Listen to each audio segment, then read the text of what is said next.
ये वीडियो जो है वो क्लास 7 के स्टूडेंट्स के लिए है और क्लास 7 में आज हम आपके हिंदी का चैप्टर 3 करने वाले हैं जिसका टाइटल है आदर्श माता जीजाबाई। इसमें जो है ये पार्ट जो है वो जीजाबाई के आदर्श व्यक्तित्व के बारे में आपको ज़्यादा जानकारी देने के लिए है। तो इसमें हम लोग पढ़ते हैं जीजाजी के बारे में। बोलता है क्या कि संतान के चरित्र निर्माण में उसकी माता की प्रमुख भूमिका होती है। अपने बालक को वह जिस सांचे में ढालना चाहती है उसी में वह ढल जाता है। जीजाबाई ऐसी ही एक आदर्श माता थी। उन्होंने अपने पुत्र शिवाजी को ऐसी प्रेरणा दी थी जिससे वो प्रेरित होकर मराठा राज्य की नींव को डाल सकें।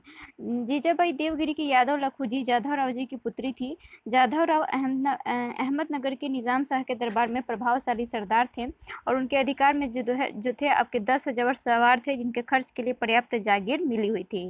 यानी जीजाबाई जो थी वो शुरू से ही राजघराने से आपको ताल्लुक़ रखती थी और उनके पुत्र का नाम मुख्यतः वो अपने पुत्र के नाम से जानी जाती है। उनके पुत्र का नाम था शिवाजी, जिसको वही जो है सारा आपको ऐसा ट्रेनिंग और ये सब दी थी जो एक पावरफुल योद्धा में होना चाहिए, जिसके कारण वो इतने महान शासक बन सके। जाधवराव की सेना में जो है मालोजी भोसले नामक एक साधारण सैनिक रहा करते थे। एक बार होली के अवसर पर जाधव जी जो है उनके घर पे पहुँचे और जाधवराव के यहाँ उनके यहाँ बहुत सारे जो है आपको सैनिक आए हुए थे।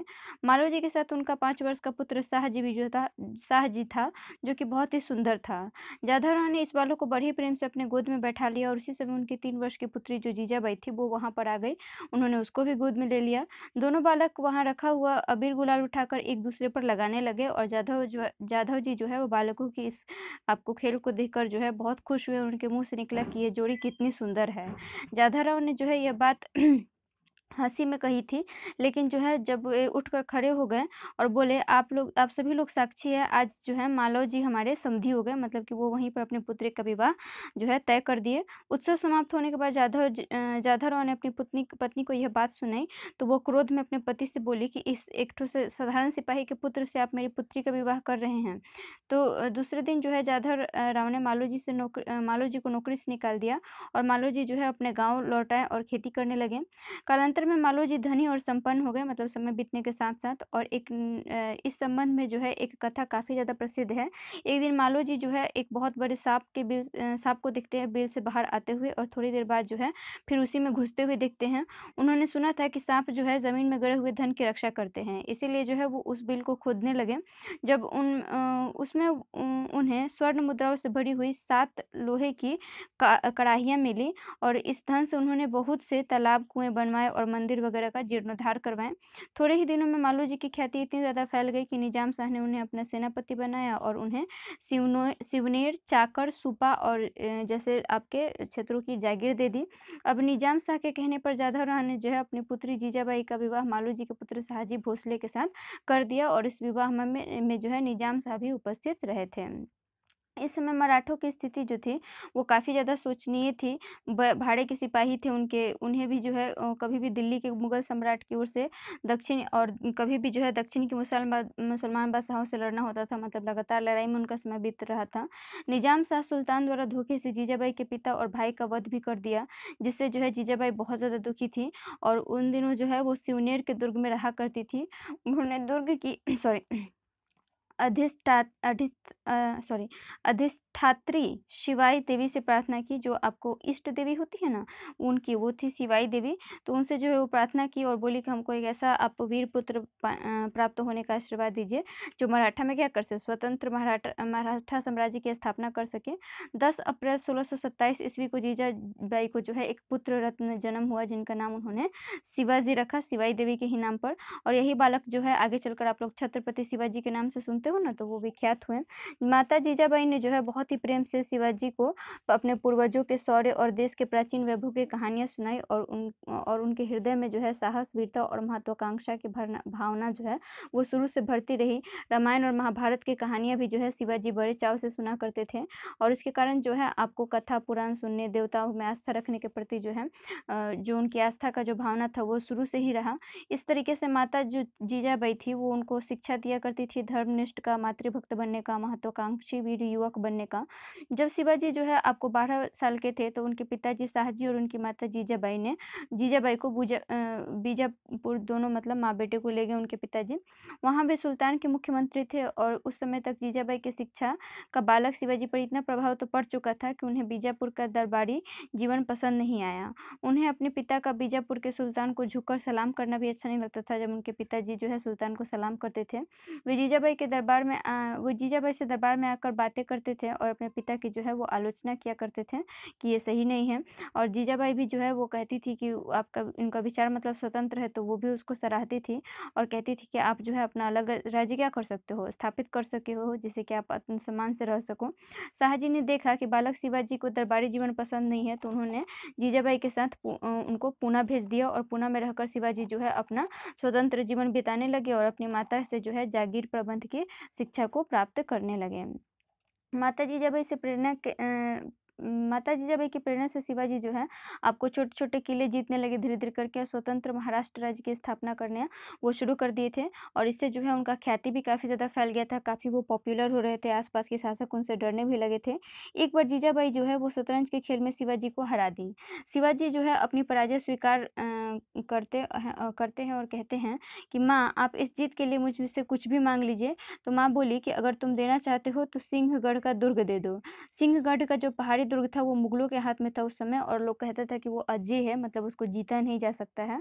वहाँ जो है उदय भानु एक राजपूत सरदार मुगलों की ओर से उनका प्रबंधन करता था वो मुगल का ही शागिर्द था उदय भान। तो उदय भान के पास जो है बहुत बड़ी मुगल सेना थी।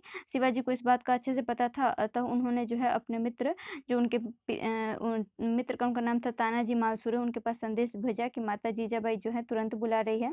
तानाजी जो है अपने पुत्र के उस समय विवाह की तैयारी में लगे थे, लेकिन जीजाबाई का संदेश पाकर जो है वो तुरंत वहीं पे आ गए और उन्होंने जब उनको पता चला कि सिंहगढ़ का किला जीतना है हम लोगों को, तो अपने छोटे भाई सूर्या जी को लेकर जो है वो 1000 सैनिकों के साथ, मात्र 1000 सैनिक सोचिए, वो क्या किए, सिंहगढ़ को घेर लिए। उसमें जो है बहुत विशाल युद्ध हुआ, बहुत भयंकर युद्ध हुआ और उदय भान भी मार गए और लेकिन इधर से तानाजी भी मारे गए। किला जो है भले ही मराठों के हाथों में आ गया, लेकिन तानाजी जो है उसी में शहीद हो गए थे। शिवाजी को दुर्ग पर अधिकार तो हो गया, लेकिन तानाजी की मृत्यु का जो है उनका समाचार सुनकर जो है उनका हृदय बहुत ज़्यादा दुखी हुआ। वे माता जीजाबाई के पास जाकर आपको रोते-रोते हुए बोले कि गल आढ़ा पण गढ़ गेला, कहने का मतलब कि गढ़ आया लेकिन जो आपको सिंह था वो चला गया। अर्थात इसका मतलब ये था कि मतलब ज़मीन तो आ गई लेकिन सिंह क्या हो गया, चला गया। माता जीजाबाई को भी तानाजी की मृत्यु पर बहुत ज़्यादा दुःख हुआ था। जीजाबाई ने जो है शिवाजी को स्त्री मात्र का आदर करने की शिक्षा दी थी, मतलब औरतों की एक रिस्पेक्ट करने के लिए उन्होंने उनको सिखाया था। इसलिए शिवाजी जो है अपने सैनिकों को विशेष रूप से आज्ञा दिए थे कि युद्ध में कभी भी किसी स्त्री को बंदी नहीं बनाया जाए और यदि कभी कोई शत्रु पक्ष की स्त्री मिल जाए तो उसे सम्मानपूर्वक क्या किया जाए, बॉडीगार्ड्स के पास या उनके संरक्षकों के पास भेज दिया जाए। जब शिवाजी के सेनापति जो हैं वो आपको सोनदेव के कल्याण प्रदेश के शासक मुल्ला अहमद की सुंदर पुत्र वधू को बंदी बना लिए, तो शिवाजी ने उसे तुरंत ही अपने आपको माँ के दर्शन किए और उसे बड़े आदर के साथ उसके ससुर के पास भेज दिया। मतलब कि देखिए कि एक स्त्री को बंदी बनाकर लाया है तो उसको तुरंत बंदी से आज़ाद किए, उसको सारा जो उसका क्या कहते हैं बेड़ियों से आज़ाद किए और फिर जो है उसको सम्मानपूर्वक भेज दिया अपने घर। धर्म के संबंध में भी जो है जीजाबाई बहुत ही आपको उदार थी और उनकी इस उदारता का छाप जो है शिवाजी के चरित्र पर बिल्कुल दिखाई पड़ता था। वे सभी धर्मों का सम्मान किया करते थे। उन्होंने ये भी आज्ञा दिया हुआ था कि कभी भी जो है किसी युद्ध में मंदिर मस्जिद को कोई भी क्षति नहीं पहुंचाया जाए। कुरान शरीफ का भी उन्होंने उचित सम्मान करने का आदेश दिया था। 6 जून 1674 ईस्वी को शिवाजी जो है छत्रपति शिवाजी के रूप में रायगढ़ के दुर्ग में आपको उनका राज्याभिषेक हुआ और वहीं से जो है उनको नाम मिला छत्रपति शिवाजी का। और उस समय शिवाजी की जय, छत्रपति शिवाजी के साथ जय, माता जीजाबाई की जय का गगन भेद जो है मतलब कि काफ़ी ज़्यादा उस समय आपको शोर हो रहा था, लोग नारे लगा रहे थे और इससे पूरा आसमान जो है गूंज उठा था। शिवाजी के राज्याभिषेक के 12 दिन के बाद उनकी अम्मी मतलब कि जीजाबाई की क्या हो गई आपको मृत्यु हो गई और एक आपको स्वतंत्र महाराष्ट्र साम्राज्य की स्थापना का उनका जो सपना था वो पूरा कर चुकी थी। अब जो है आप लोग इसका खाली स्थान भर लीजिए। एक बार डैश के अवसर पर जाधव राव जो है उनके यहाँ बहुत से सैनिक होली के अवसर पर, होली के आगे टिक मार लीजिए, जाधव जी ने मालो जी को डैश निकाल दिया, नौकरी से निकाल दिया। जीजाबाई ने शतरंज के खेल में शिवाजी को मात दे दी। सिंहगढ़ का पहाड़ी दुर्ग निजाम शाह के अधिकार में नहीं, मुगलों के अधिकार में था। शिवाजी डैश का सम्मान करते थे, सभी धर्मों का सम्मान करते थे। इसमें आपको वाक्य प्रयोग करना है, जैसे कि अस्त्र है तो अस्त्र का मतलब होता है, पहले उसका अर्थ लिख लीजिएगा हथियार, और लिखिएगा युद्ध में अस्त्र का प्रयोग किया जाता है। ठीक है, तो इन सब का जो है आपको अर्थ लिखना है और फिर उसका वाक्य में प्रयोग करना है। ये भी आप लोग खुद से करिएगा, हम सिर्फ हिंट कर दिए हैं। जैसे कि प्रयोग है तो प्रयोग का क्या होता है, उपयोग, और हम क्या लिखेंगे कि हम लोग जो है भोजन में विभिन्न प्रकार के अन्न का या अनाज का प्रयोग करते हैं। इस तरह से इसको बनाना है। सही गलत सही उत्तर के आगे जो टिक लगाना है उसको भी हम हिंट कर दे रहे हैं। कालांतर में डैश धनी और संपन्न हो गए, तो मालो जी संपन्न हो गए थे। डैश ने धोखे से जीजाबाई के पिता और भाई का वध करा दिया, निजाम शाह ने। शाहजी भोसले बीजापुर के सुल्तान के सेनापति थे। शिवाजी को डैश का दरबारी जीवन पसंद नहीं आया, बीजापुर का। पूना में रहकर शिवाजी ने अपनी माता से जागीर प्रबंध की शिक्षा ग्रहण की थी। इसके अलावा जो है आपको जो भी ग्रामर दिए हुए है, संधि विच्छेद या फिर आपको कालांतर जैसे दिए हुए, तो काल जोड़ अंतर हो जाएगा। ठीक है, इस तरीके से इसको संधि विच्छेद करना है। महत्वाकांक्षा दिया है तो महत्व जोड़ आकांक्षा, मातृभक्त है तो मातृ जोड़ भक्त। ठीक है, तो इसको आप लोग करिएगा। इसके अलावा जो है आपको पर्यायवाची शब्द लिखना है, तो पर्यायवाची शब्द भी आप लोग को खुद से लिखना है, हम सिर्फ हिंट कर देंगे। जैसे राजा दिया हुआ है ना, तो राजा का क्या आप क्या लिख सकते हो, सम्राट लिख सकते हो, नृप लिख सकते हो, या फिर माता दिया हुआ है तो माता का क्या लिख सकते हो, माँ लिख सकते हो, जननी लिख सकते हो। पिता है तो पिता का भी आप लिख सकते हो, पिता का भी आप लिख सकते हो, जन्मदाता भी होता है पिता का, या फिर पिता का और भी पर्यायवाची शब्द हम आप लोग को ग्रुप में डाल देते हैं लिखकर पेन से, तो वहाँ से आप लोग लिख लीजिएगा, क्योंकि अभी बोलने पर नहीं आ रहा है। तो इसको जो है हम लिख के डाल देते हैं पर्यायवाची शब्द तीनों, या फिर तो आप लोग खुद से ट्राई करिएगा, नहीं तो हम डाल भी देंगे लिख करके। इसके बाद जो इसका समास विग्रह करना है, तो जैसे प्रतिदिन है ना, तो प्रतिदिन का क्या होता है, हर एक दिन। यथावसर का मतलब अवसर के अनुसार। आजीवन का मतलब जीवन भर। आमरण का मतलब कि मृत्यु तक। बेरोजगार का मतलब रोजगार रहित, और सपरिवार का मतलब कि परिवार के साथ। इसके अलावा जो है आपको पर्यायवाची शब्द जो हम आपको बताए हैं, तो वो भी आप ये कोशिश कीजिएगा खुद से लिखने के लिए, या फिर हम डाल ही देते हैं, इस वीडियो के बाद आपका चल जाएगा पर्यायवाची शब्द। चलिए, वर्ण विचार जो है, ये आपका ग्रामर का चैप्टर है। हिंदी के साथ हम लोग आज ग्रामर भी कर रहे हैं, तो ग्रामर में आप लोग को वर्ण विचार पढ़ना है। देखिए, वर्ण विचार जो है हम आप लोग को पहले भी बताए हैं कि वर्ण विचार क्या होता है। जो वर्ण होता है वो आपको भाषा की सबसे छोटी ध्वनि होती है, जिसके खंड या टुकड़े नहीं कर सकते हैं हम लोग, और वर्णों के समूह को ही हम लोग क्या कहते हैं, वर्णमाला कहते हैं। वर्णमाला को हम लोग मुख्यतः दो भाग में बांटते हैं, स्वर और व्यंजन। स्वर जो है वो आपको टोटल 11 है, और 2 उसमें आयोगवाह मिल जाते हैं तो हो जाते हैं 13। इसके अलावा व्यंजन जो है वो 35 है, और आपको मतलब 33 व्यंजन है, और 2 अतिरिक्त वर्ड मिलाकर टोटल 35 हो जाते हैं। स्वर में जो है आपको अनुस्वार और विसर्ग सारे ही आपको पता ही, अनुस्वार क्या होता है, अंग को कहते हैं, विसर्ग जो है वो अह को कहते हैं। इसके अलावा जो है स्वर की अगर बात करें, तो स्वर वे शब्द होते हैं जिनको हम लोग किसी दूसरे वर्ण की सहायता के बिना बोल पाते हैं। स्वर के भेद की अगर बात करें तो 3 प्रकार के भेद होते हैं इसके, हर्ष स्वर, दीर्घ स्वर और प्लुत स्वर। हर्ष स्वर वे स्वर होते हैं जिनको बोलने में जो है कम समय लगता है, जैसे अ, छोटी ई वाला ई, या छोटा ऊ वाला ऊ। इसके अलावा जो है दीर्घ स्वर जो है ऐसे स्वर होते हैं जिनको बोलने में जो है आपको ज़्यादा समय लगता है, जैसे कि आ, बड़ी ई, बड़ा ऊ। ठीक है, तो ये जो होते हैं आपके दीर्घ स्वर होते हैं। प्लुत स्वर ऐसे स्वर होते हैं जिनको बोलने में जो है आपको और ज़्यादा समय लगता है, जैसे ओम, तो ओम बोलने में बहुत ज़्यादा समय लग रहा है, तो ये प्लुत स्वर होते हैं। इसको अगर हम व्यंजन की बात करें, तो व्यंजन वे शब्द होते हैं जिनका उच्चारण जो है हम लोग स्वर की सहायता से करते हैं। ठीक है, व्यंजन को अगर विभाजन की बात करें, तो व्यंजन को हम लोग 3 कैटेगरीज में डिवाइड करते हैं, स्पर्श व्यंजन, अंतःस्थ व्यंजन और ऊष्म व्यंजन। स्पर्श व्यंजन में जो है मुख्यतः आपके वे शब्द आते हैं जिनको जो है हम लोग आपको ओठ, दांत या जीभ के स्पर्श से क्या करते हैं, उच्चारण करते हैं। स्पर्श व्यंजन में विभिन्न कैटेगरीज हैं, जैसे कि क वर्ग, च वर्ग, ट वर्ग, त वर्ग और प वर्ग। क वर्ग में क ख ग घ आप बोलकर देखिए, आपके कंठ से ध्वनि निकलेगी। च वर्ग में च छ ज आप बोलिए, आपका तालू में जीभ से हटाना पड़ेगा। ट ठ ड ढ जब आप बोलते हो तो आपका जो आपको जीभ का ऊपर वाला टिप है वो क्या होगा, ऊपर के आपके जॉ से टच होगा, तब जाकर आप इसको बोल पाओगे। त वर्ग में जो है आपका दाँत से आपको जीभ को टच करना पड़ेगा। त थ द बोल के देखिए, आपका दाँत से टच होगा आपका जीभ। इसके अलावा प फ ब भ है, उसमें जो है आपको अपने दोनों होंठ को आपस में स्पर्श कराना होगा, तब जाकर आप इसको बोल पाओगे। वहीं अंतःस्थ व्यंजन की बात करें तो इसमें जो है आपको वायु जो है अर्थात श्वास का अवरोध कम होता है। कहने का मतलब कि य, र, ल, व बोलते हैं ना, तो इसमें देखिए सिर्फ वायु सीधे बाहर निकल जाएगा, अवरोध बिना किसी अवरोध के, बिना कहीं टच वगैरह हुए ही, ठीक है। इसीलिए जो है इनको अर्ध स्वर भी कहा जाता है। और उष्ण व्यंजन वे व्यंजन होते हैं जिनको बोलते समय जो है हवा टकरा कर हमारे मुंह से बाहर निकलती है। जैसे कि अगर ह बोल रहे हो तो देखो, हवा जो है वो आपको टकराते हुए जॉज वगैरह से बाहर निकल रही है ना, या श बोल रहे हो तो हवा जो है वो आपको रगड़ खाते हुए बाहर निकल रही है, तो इसलिए इनको हम लोग ऊष्म व्यंजन कहते हैं।